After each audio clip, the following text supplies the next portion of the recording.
We'll guide you through how to add a font in Photoshop. If you find this useful, then consider subscribing and liking the video. So you're working on a project in Photoshop and you're finding the fonts you currently have aren't fitting what you're looking for. So what we can do is go and get more. To get started, open a web browser of your choice. Then what you need to do is go to a font called DaFont. There are other places you can get fonts from, but I really like DaFont. Go and search for it and go to dafont.com. Then what you can do is go and find a font. There are loads of different sections here. I'll come to top and go and find one. Let's go and say I want to go and get best time here. I can come over to the right and go and press download. Now we need to go and install it on our computer. To do that, open up your file explorer and we can come to our downloads, find the font and double click on it.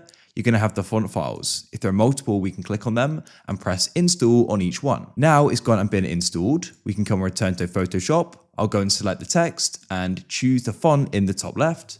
I'll go and type it in and there it is. I can then go and select it and we're now using it.